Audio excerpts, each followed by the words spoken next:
Salutations to the Truth Core, whoever and wherever you may be on the planet. This is the third installment in the course titled Mythology 101. Right here, right now, it's a stormy, rainy day in a lost fairyland between Portugal and France. And I'm pondering, as I often do, on the trajectory of this exposition. Of course, I want you to stay with me all the way, and it's advisable to listen to these talks in a series, of course. I'll put them in a playlist. The talks are designated by the letter M. I do reflect now and then on how long this series will run. And I can assure you that it's all foreplay until we get to M31. Of course, I don't know, and I doubt that the series will run to 31 talks, so that's an insider joke. In astronomy, there's a catalog of objects visible in the night sky called the Messier catalog, after the French astronomer who compiled it. And M31, the 31st item in the list, is the Andromeda Galaxy. That happens to be, according to the current scientific myth, the most distant object visible to the naked eye, and it's said to be 2.1 million light years from Earth. So you can actually see that far with your naked eye. You can see our neighboring galaxy, which is in some respects the mate of the galaxy in which the solar system is located, which is called the Milky Way galaxy. I've also been pondering whether some of you have wondered if you might need background to what I'm saying.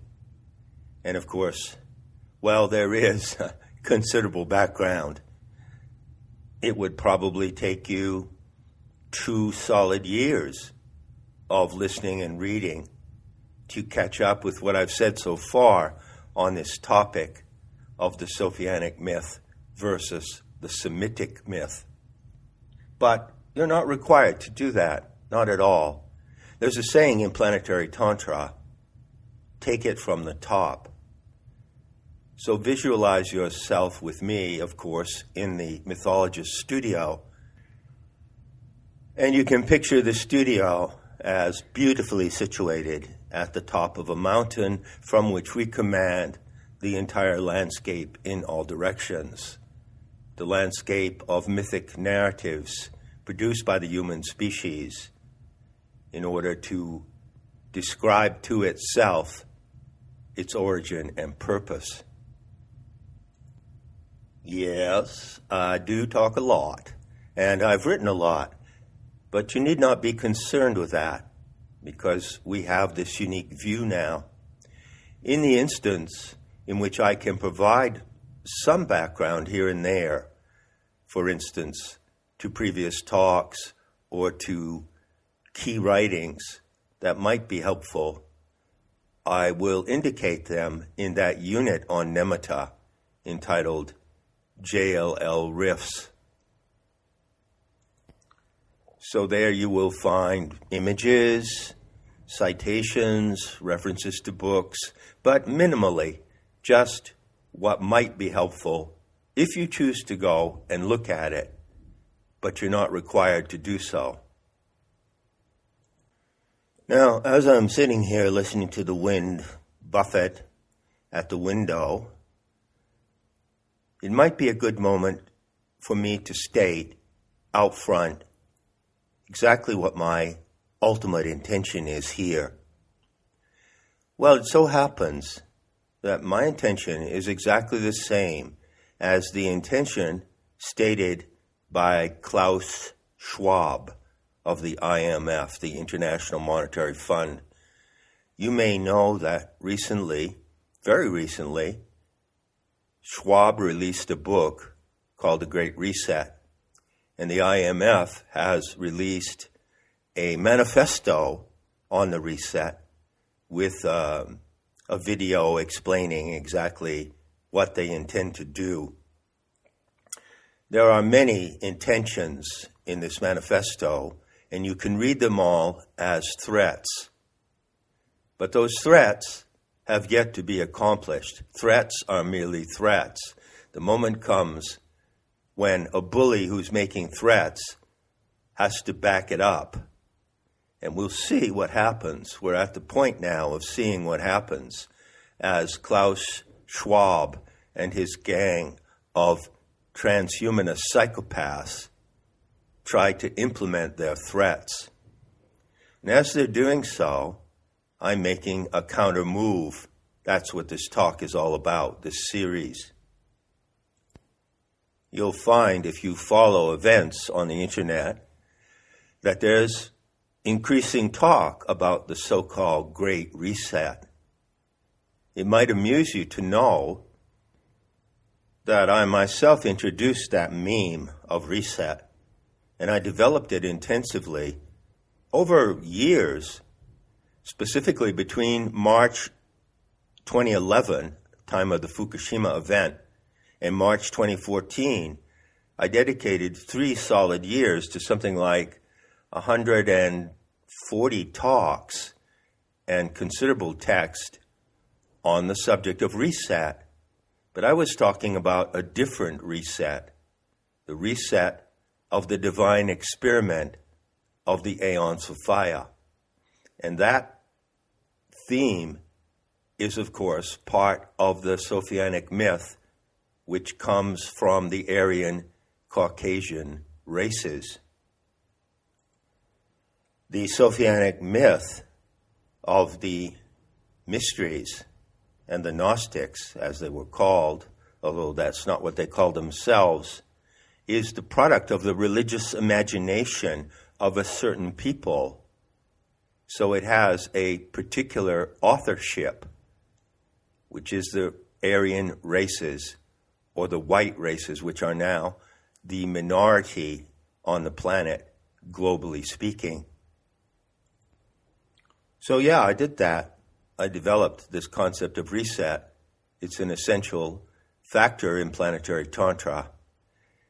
And there is another motif in the Great Reset of the globalists, which I have also developed at great length. The manifesto that they put out says that they are intending, threatening, to do 2 things. First, they're threatening to change what it means to be human.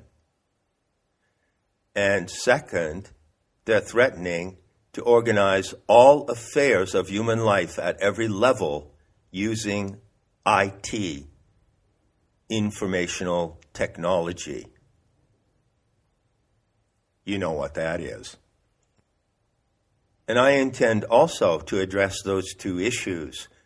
So you might consider now and then that what you're doing with me as we stand on this mountain, which is named the White Mountain of Seer, emphasis on the word white, you might consider that you're involved in something that is running in apposition and opposition to the Great Reset of the globalists. It's a counter program, and in some ways, it's a counter attack intended to provide you with what you need to know to defeat their grand scheme of world domination. Klaus and his gang, who are legion, threaten that they are going to change for you on their terms the meaning of what it is to be human. Now, I don't know about you, but I'm quite satisfied with my concept of being human, and I didn't ask them or anyone else to change it for me or to change it against my will or without my consent. But that is exactly what they claim to be doing, what they would like to do. But as I've said before, the Great Reset is an attempt to take over the world. But it is not a fait accompli. It is not a completed act. The difference between what I'm saying and what they're saying needs to be clear. They want to change what it means to be human, whether you like it or not. But I want to change what it means to be human in your mind and your life with your consent. So everything depends on your consent. One of the differences, as we'll see, between the Semitic mythology, which is a narrative of human origin and purpose, and the Sophianic mythology, is that the latter is consensual. I wrote years back in Not in His Image that millions of people adhere to Christianity, which is a version of the Semitic myth. Christianity, I wrote, is a religion embraced by millions, but rarely chosen by anyone. The Semitic myth prevails in the world today in many, many variations, some of which are not even religious, some of which are atheistic or agnostic. But the fact remains that in all those cases, that myth has been forced on people. The Sophianic myth is never, ever forced on anyone. It is your free choice to engage it or not. Also, finally, before we get back to the material, I want to emphasize that I don't mean to be intimidating or presumptive in any way when I talk about changing what it means to be human. You know, years ago in Santa Fe, well, you don't know, but I'll tell you. Years ago in Santa Fe, where I lived in a New Age community with a lot of alternative spirituality on every street corner, and a lot of people talking about how to change the world for the better, I got pretty fed up. And I said once to a number of friends at the time, hey, how about this? How about we go from talking about change and talking about what needs to change to talk that changes? Let's go to talk that actually changes things, changes the human condition. And that's what I'm doing now after all those years. That's my intention in this series. Of course, you already have your own sense of what it is to be human, what it means to be human.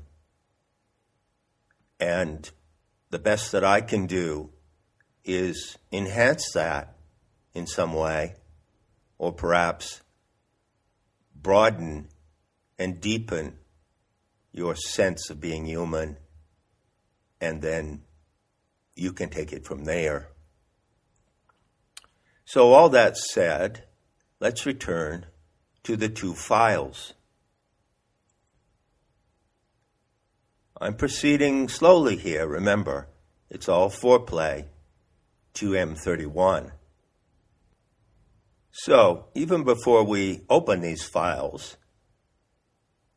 let's just take a moment to look at what's in front of us. On the left is the Semitic file. And what you notice is the size of it. It's about 4 inches high. It's a huge file.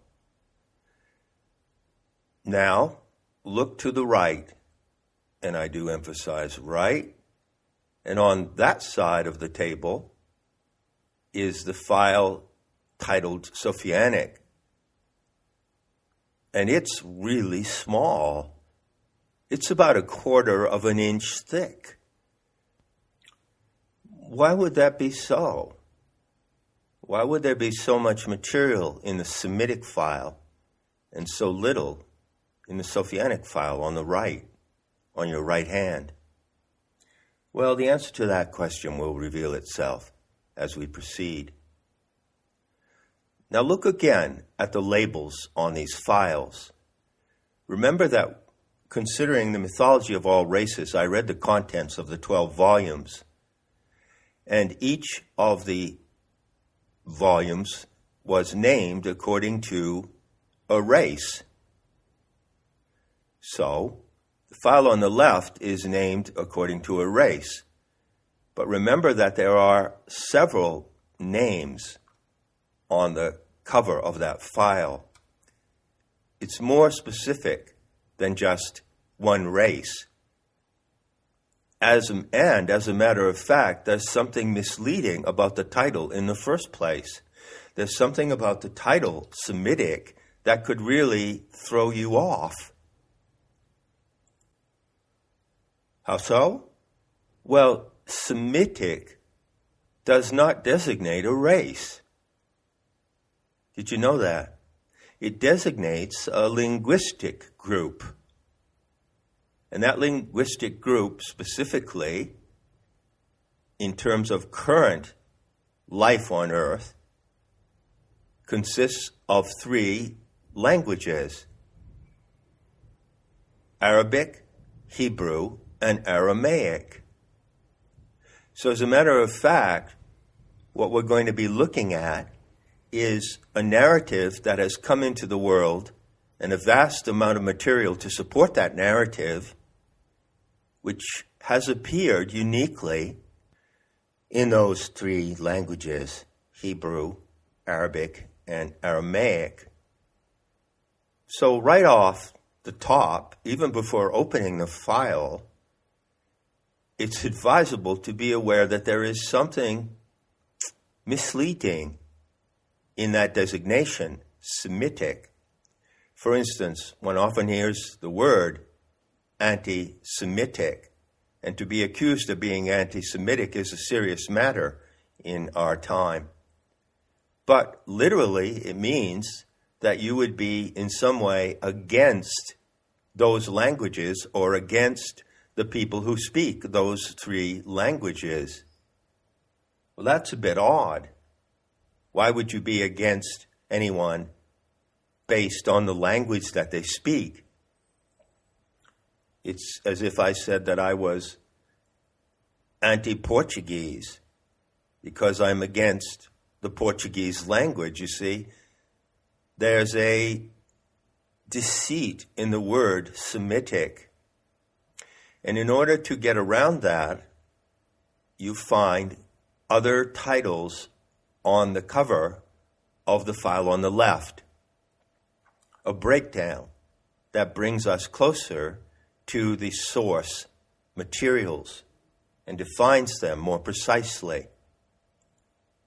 Remember that the volume in Mythology of All Races that concerns Semitic mythology contains a tremendous amount of material.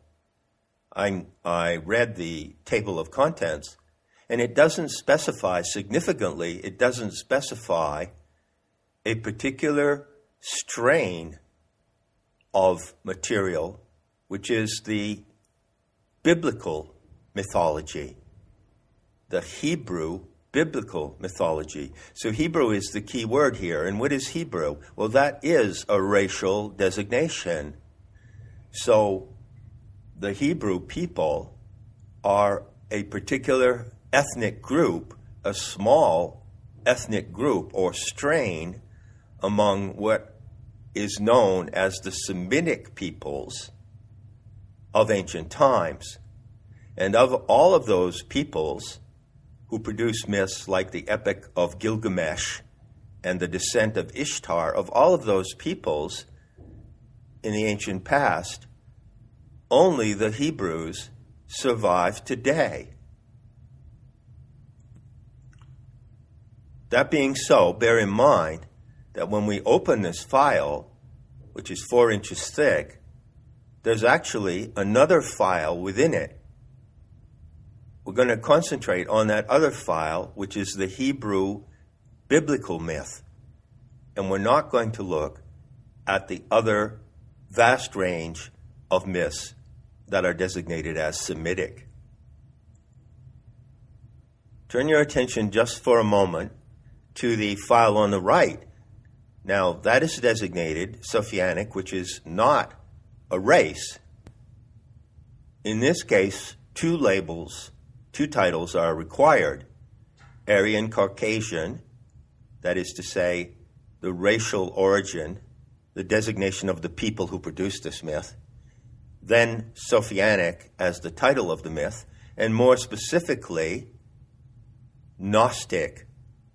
So who were the Gnostics? The name means simply those who know, but those who know in a special way, and those who know about mysterious matters concerning the divine. Who are the Gnostics? Well, they were the heirs to a movement called the Magian Order, Magian. So the Magi, you may have heard that term, is the name of a class of shamans and teachers in the ancient world. They were also known as the Chaldeans. And so you have all of those designations on the cover of the small file. And each of them will reveal its significance as we proceed. So let's proceed. All I intend to do now is to list the main actors in each narrative. Who are the main actors in the Hebrew biblical mythology? Well, you go to the book of Genesis, first book in the Old Testament, and you find that there is a supreme creator God named El, or Elyon, E-L-Y-O-N. Then there are a group of deities somehow derived from that supreme entity called the Elohim. Then there is an entity called Adam. And then there are, presumably, the races of the human species that proceed from Adam. Well, that's what most people think when they read the Bible. So typically, naively, those who follow the Bible think that the human races are derived from the primal parents or the first people, Adam and Eve. But in fact, that is not the case. And once again, the very moment that you begin to investigate the Hebrew biblical mythology, you find that it is disingenuous. Deceitful is not too strong a word. It contains from the very first line a deceitful statement. It also contains a really, really significant and troublesome omission. Remember that the Hebrew biblical myth is a myth that describes the origin of the human species entirely, not just of the Hebrew people who produced it. It is race-specific in its authorship, but not in the narrative. However, and I can't tell you how bizarre and troublesome this is, the opening chapter of this narrative does not actually give the name of humanity. It implies that it's about humanity, but it doesn't actually state the name. What is the name in Hebrew for the human species? Very few people actually know this name, and it is in fact not contained in the opening chapters of Genesis. Stop and think about that for a while. Why would that be the case? Why would a mythic narrative that purports to describe the entire human species not name the principal entity? But there is a name in Hebrew for humanity. Enoshut. Now when we look at the file on the right, let's consider in a parallel the main actors in that file, the main players in the mythic narrative from the Magian order. Well, first, there is a supreme God, a supreme deity called the originator. So you might draw a parallel, just provisionally now, between El or Elyon on the left and the originator on the right. Next, there is a group of gods who are called aeons or generators. Now you might compare them to the Elohim, but be very, very careful with that parallel. Finally, it does so happen that the Sophianic myth names the human species, Anthropos. So you find that name clear up front in the Sophianic myth, whereas Enoshut, the Hebrew term for humanity, has been withheld. Now, why would that be? Well, that's the question that leads into the fourth installment in this series. So I'll pick it up there, and we'll make a closer comparison of the terms and activities that might appear to be parallel in these two myths. And we'll see the difference. Everything is in the difference. Enough said, and I'll be seeing you in the beauty to come.